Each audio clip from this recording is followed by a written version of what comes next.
Hey, are you looking to upgrade your key life areas and evolve to a higher level of existence?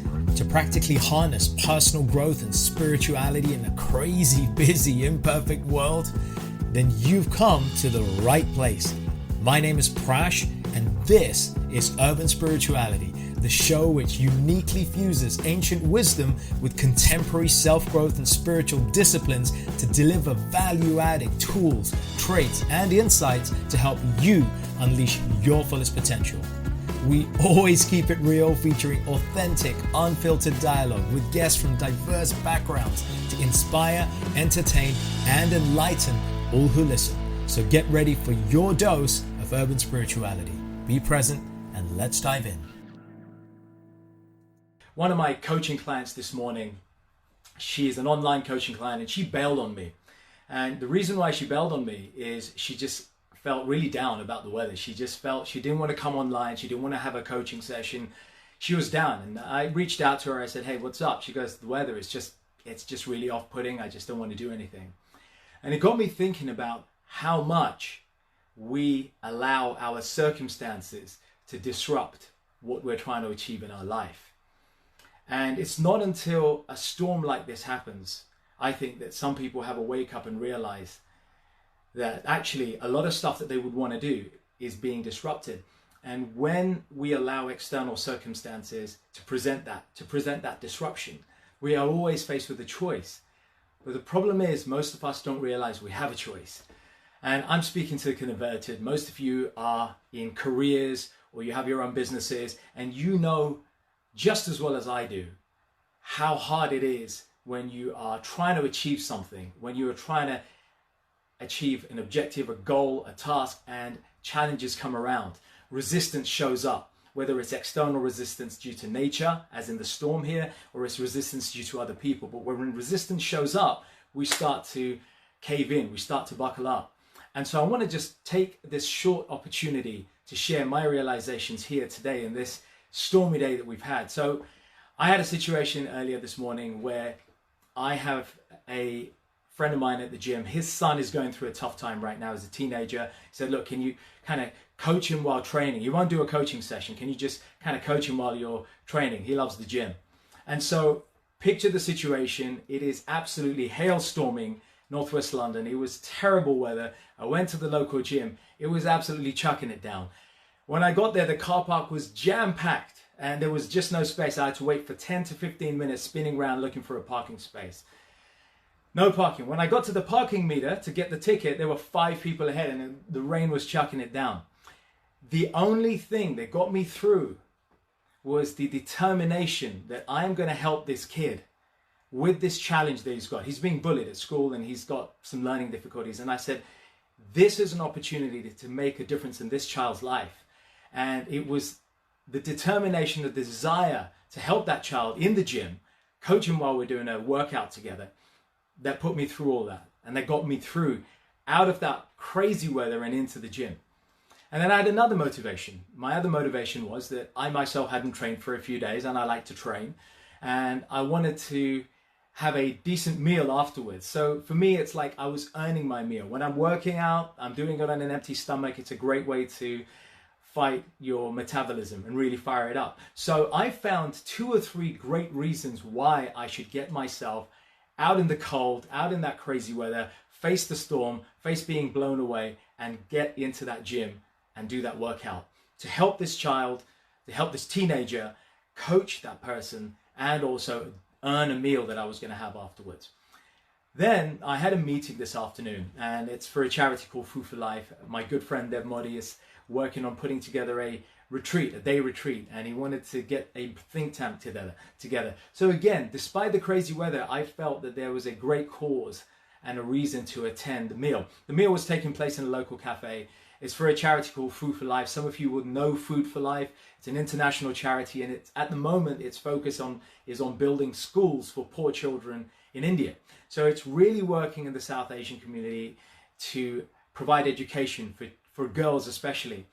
And again, despite the crazy weather, despite the traffic, the chaos on the roads, I felt the reason for attending that meeting, the reason to be there was greater than the pain of being out in that bad weather. So again, I managed to do it. And there I met a good friend of mine, another fellow coach and transformational speaker, a really good guy, Amit Soda. Amit Soda's doing a marathon this year. He's actually doing the London Marathon. The guy is fighting hard to lose weight, to cut the weight, and to get that distance. And again, he's facing so many obstacles, but his why, he's helping a really worthy cause by doing the marathon. His why is bigger than the pain.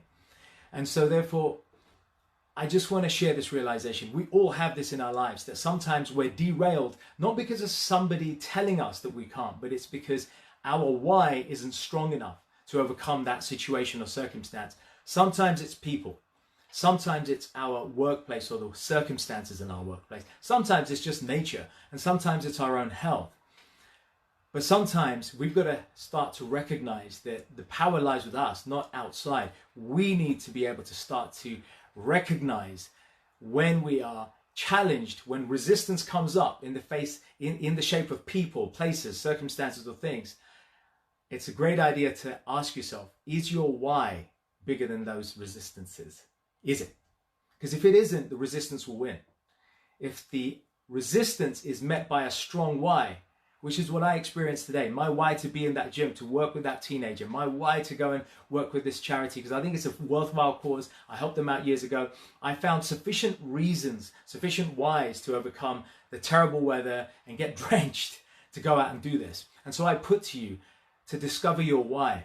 So I want to give you 2 ideas that I want to share with you here, 2 simple ideas that you can look at. Number 1, make sure that your why is bigger than that storm. Whatever that storm is, whether that storm is in a physical storm, an environmental storm, or a family storm. Sometimes family challenges present obstacles that threaten preventing us from doing good. Sometimes it's a career challenge. Sometimes it's a health challenge. Ask yourself, is your why greater than those challenges? And once you make that why strong enough, if it isn't, ask yourself why you're doing it. And if you can't get a strong enough reason, ask yourself again why. There's inevitably a strong enough reason that you can pin to a value in your life. Once you understand and align your values to the reason why we're doing something, we really start to get momentum and strength, and we build that resilience to overcome those obstacles that come in our lives. So tip number 1, amplify your why by questioning it, rigorously attacking it until you have a strong enough reason that would overcome the obstacles that come in your way. And tip number 2, when a real storm comes, or when a metaphorical storm comes, maybe it's time to take that opportunity to introspect and go inside, to reflect, to do some inner work. Because a lot of the times when weather is bad, taking the example of storms and crazy weather, we stay inside, we get connected with media, we watch TV, we zone out, we tune out. But sometimes it's good to put the brake, stop people to entering our lives, not get all social, and really do the hard work. And that hard work means introspecting and looking at why certain areas in our life aren't the way we want them to be, and using that time to introspect, go inside, and start to challenge our beliefs. It's a great time. I know for myself, I've done that. Sometimes you go into what I call airplane mode, right? Like on your phone, you go into airplane mode. So go into do not disturb. No family, no relatives. Just get a couple of hours when that weather's crazy outside to go inside and ask yourself, where in my life am I feeling unhappy? Or where in my life am I feeling resistance? Or who am I feeling resistance with? Maybe it's a time to introspect and see who is causing that problem, or who you have a relationship challenge with. And really, by introspecting, by taking time to reflect and asking ourselves what part we're playing in not getting the results that we want in that relationship, or the career, or our domestic situation, or financial situation, but introspecting to find out what part we're playing is a great way to start to make small breakthroughs in those quiet times, to build our resilience, to build our resolve, and to ultimately strengthen our why, so that when we are in sunnier times, when the weather is better, when the storm is over, we're able to go and deal with those challenges, with those people, with that career, with that domestic decision, whatever it is. We're able to deal with those situations with a more empowered, more well-considered, and a more resilient approach. Hey folks, thanks so much for listening. I really hope you enjoyed this episode, and as with all our episodes, found something to inform, inspire, and empower you in your personal and spiritual journeys in life. As always, feel free to leave a little love through your ratings and comments, subscribe, and share it with those you care about.